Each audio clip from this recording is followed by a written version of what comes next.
Hello everyone, welcome back to the workshop. Today we're going to be fixing some failures. Thanks for watching.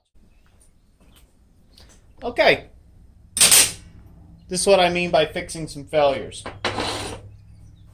As you guys can see and gals can see, I broke this in one of my other videos. Come to find out it was high carbon steel. So we're going to fix this today. In the other video I talked about just chopping this off and adding a piece of mild steel rod. And I've since decided against that.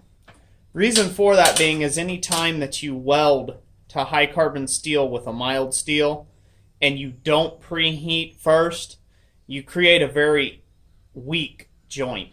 And usually it'll fracture or break right along where you welded at because of the temperature extremes. It'll create a fracture point.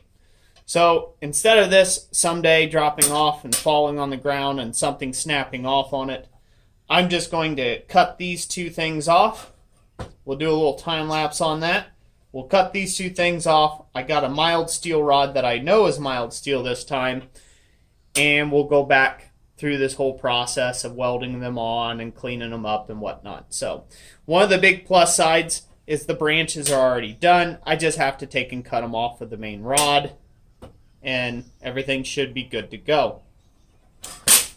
I will also go ahead and re-drill and re-tap this end of the stem to get that done as well. So that's what we're going to do today. We're going to get that fixed and then hopefully be able to move on to attaching everything to the base and attaching the bloom to it. So we'll see how much we get done today, and we'll get to it.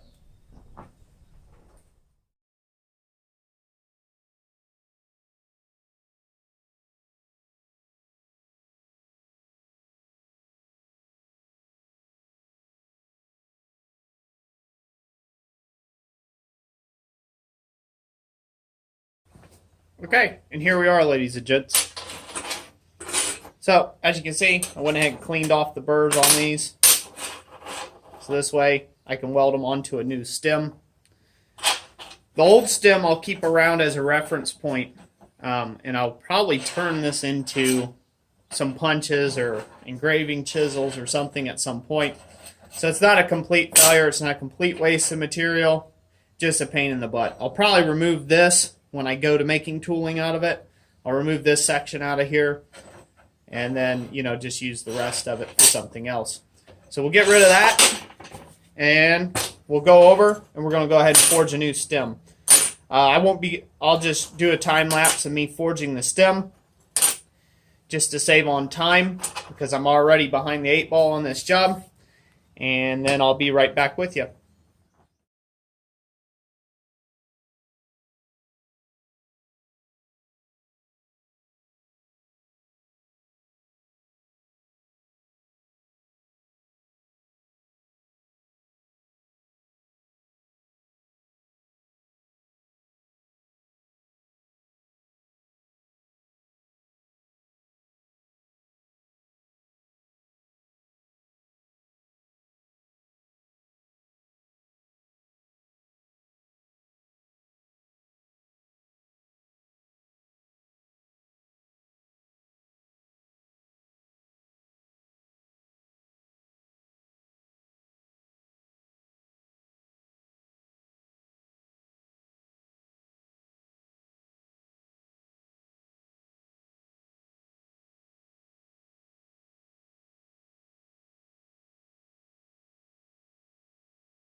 Okay, here we are, ladies and gents. Back to where we should have been already. Got that all done. I'm going to give a quick couple tips for welding these stems on and making them look natural. You want to try to float out your weld joint. This is where a TIG welder would be real nice, or a pulse TIG to build up material would be a really handy feature. But you can get by with a MIG welder and just kind of give it a dot, a dot, a dot, a dot. You know, one of those sort of things. Just keep putting little tacks on it until you get it built up or filled in. If you notice in the video, these were not completely up against this. That's because I lost some material when I cut them off. So I left them hang out a little bit and let the weld fill that joint. That joint was probably about 1/16 to about an 1/8 inch tops is what you want apart from there. And you want the weld to fill that area in. It'll give it a much stronger bond as the weld goes all the way through, and you're not going to have a hollow spot in your weld in the middle. That hollow spot can cause it to crack off later when we actually adjust these things. So let's hope we don't do that. Hopefully I got it all the way through. The other thing you saw that I didn't go over in this video that I went over briefly in the other one is about cleaning this up. I used a bit of sandpaper to take and get into all these little tight little nooky areas and to get this all clean. And when it's all said and done, after I get everything welded up, I get a final wire wheel on it, and before I add the bloom, I will take and adjust these and heat this whole thing up to one color and one temperature color, and it'll be all one scale color and all that, and it'll look like a seamless piece. In one of my other videos, a subscriber had suggested to me that I was a crap iron worker, pretty much. And, you know, for any of those out there, and I don't like to go on too many rants, that think my iron work is subpar, I would like to see theirs. So that's going to be the end of that rant. And that's kind of my thought or theory process on any of it. So I don't have to be on YouTube. I'm here because I enjoy teaching you all. Let's make sure that we keep this place, and I'm going to keep YouTube and keep the comment section clean of all the garbage that you find on other comment sections. So be wise with words. If you want to give me constructive criticism about something, that would be in everybody's best interest, to be wise with your words. Anyways, beyond that, we're going to get to the next step in this. The next step is to put on the base. So we're going to put that down in there. I'm not worried about the gap. I forged it a little smaller than what I was wanting. I would have liked to seen this gap a little tighter, but that's okay. It doesn't matter as long as it welds up nicely underneath and pretty much looks like it came growing out of that steel plate, because that's the effect we're ultimately going for. So as long as that works good, then that's what it'll be. And it'll look really good and nice after I get it all done. So the next step in the process, obviously, is to go ahead and weld this in, plug weld it from the bottom. I'm going to do that now. And then we can attach our bloom. I also tapped and threaded this hole, and wouldn't you know it, everybody, it works a lot better with mild steel. So let that be a lesson to everyone out there. Check your steel first. At least spark test it and make sure that it's okay. Just before you go randomly going at the project. I still get surprises like this. I don't make many mistakes when it comes to this, but when I do, they're doozies, and they set me back quite a bit of time. Anyways, we'll get on to this next part. I'll get this all plug welded up, and then I'll come back to you when we go through the bloom, and we'll do that together. I'll show you how that all goes, and then we'll be on to our final part in this supposed to be 4-part series, the finish work. Thanks for watching.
Okay everyone, here we are at the vise. So, I made this little leaf jig in another video of mine. I'll try to put a link to it in the description, or you can just look on the channel for it. Just type in, leaf jig, and it should come up. The first step in doing this and making this bloom fit is we've got to make sure that all these pieces fit together as tightly as possible. That does two things for us. If it all fits together tightly as possible, then we can crank our screw in at max tightness that we can get it. So this way everything holds up very nicely and it's good and strong. The second thing that this does for us is it just ensures that the bloom is a lot tighter and looks better overall. You don't want a bunch of, sloppy petals going every which way. So we'll start with the little small piece first. And you say, well, how are you going to make that fit together a little better? Well, since this is going to be the calic and it's going to be on the bottom, whoop, got my hammer here. Since this is the calic and it's going to be on the bottom, and then that's going to roll out, we need this to have a slight dome to it, so this way it meets up with the other ones just fine. So we're just going to use a ball peen and drive that forward a little bit. That way that'll sit flush against the rest of the bloom. And that's all we're going to do to that right now. And then the next part we're going to do is this has to be the opposite. We have to make sure it's got a little dome the opposite direction, so this way it can fit. So this is actually the smallest bloom, so this one will go in to the center. So we want to give this the tightest amount of already pre-forging like that. That'll allow it to sit down amongst the other blooms.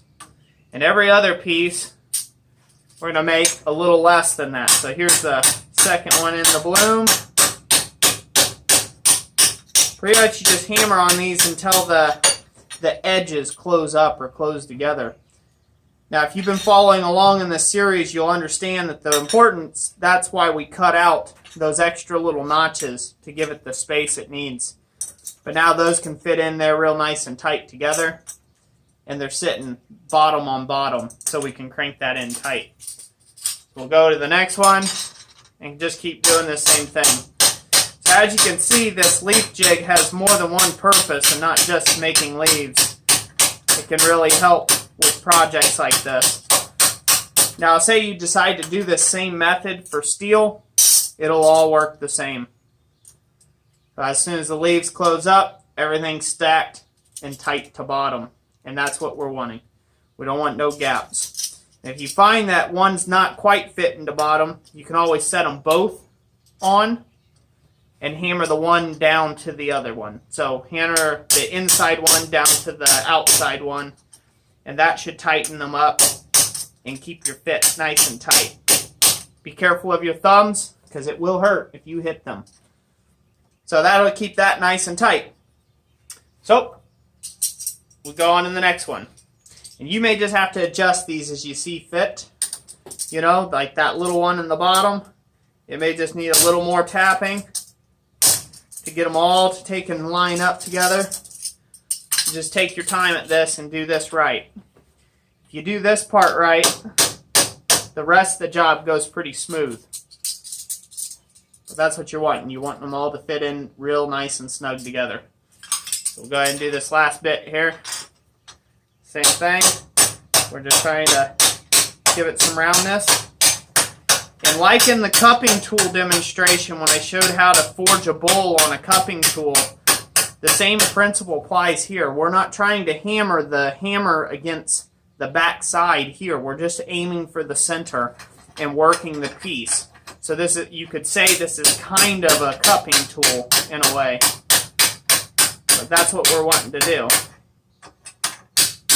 I'm getting a little carried away with this one. This one will probably be too tight now and won't want to sit right. Yep, it's too tight. So if it gets that way, this is copper. You can bend it out by hand a little bit, flare that back out. The important point is for all your middles to be touching. You don't want to take and have much gap, if any. Because what will happen is you'll get down in your process, you'll have the bloom almost done, and if there's any sort of gap in them, they'll just start rotating and wobbling around, and you'll have to open the center bloom and tighten the bolt. That is also a handy part of doing the bolt through method. You can always crank it a little bit tighter and get it to hold a lot tighter. You have to keep in mind that this bloom is purely aesthetic. This whole thing is not a functional piece. It is meant to take and sit on a shelf. It is meant to be looked at, oogled and googled, but not, thrashed around. So if this was going to be in a high traffic area, I would choose a whole different method. I would probably put a rivet all the way through. Say if it was on a gate or something like that, it'd just be riveted all the way through and plug welded from the backside or something. There would be something to make this a lot solider of a connection. But since this is simply just an organic, artistic piece, that's not really necessary because it's not going to see a hard life. So that's just something to keep in mind. So now that we got all those up and done, we'll go over to the table and I will show you how to stack these up and tighten your screw down. And then we'll go into a little time-lapse session and I'll do the bloom, and then that's where I'll leave you for today, and we'll go on to part 4 in the series, which will be finishing the rows. Okay everyone, here we are. The assembly. It is important to make sure you put your calic down first. Otherwise, you'll get to the end, get it all snugged up, and say, "Oh man, don't want to do that." Done that a bunch of times. So the way I go about doing this is I take one of these at a time, the innermost one, and I put our bolt through there. Then likewise, I go through each and every successive flower petal. I go through each and every one after that. And we get these all stacked up together, like so. Last one, like so. And then find the threaded bit, and start tightening down with a screwdriver. Now, if you can find a small bolt that has like a hex head that you can put down with a socket set, those you can crank down a lot tighter. This just happens to have like a Phillips head / flat head on it, and it'll work fine for our purposes. Now the nice thing, like I said, what you'll notice is once we go to heating and bending these petals and things like that, and the copper has a chance to settle down and get all more compact together and be less hanging up on one another, this is probably going to want to rotate a little more.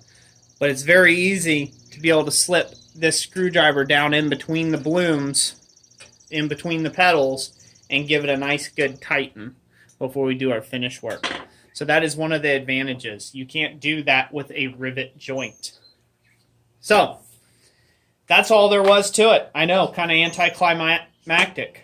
So the next thing I'm going to do is I'm going to go into a little bit of a time lapse, so you guys don't have to watch me pick up and actually form the bloom itself. If you want to see that, I did a whole walkthrough of that when I did the steel rows. Essentially the method is the same. The only difference being when you're working with copper, you want to be careful not to overheat it to melt it, because it will melt a lot quicker than what steel will, obviously. So that'll be it for that. So I'll go into this next little time lapse, get this finished up and bloomed. Then I'll be back with you with a few quick tips, and then we'll be on to part 4.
Okie doke, here we are, ladies and gentlemen. Hope you guys enjoyed this video thus far. It's been a long, hard day to get back to this point. I got a lot longer day to go with other customers' orders. So I'm going to go ahead and knock this one out. You guys can go to part 4 in this 4-part video series on forging a copper rose. In that part, I will be going over the finish work. This right here as a annealed look could be very attractive all in its own right, and you could leave it as such. But as I've got a standard quality product that I produce, I have to continue along those lines. But I'm keeping this look in mind for the future. So anyways, hope you guys like this video. Give me a big thumbs up if you did. Give me a big thumbs up if you don't. It's all good. And we'll catch you on the next one. Thanks for watching.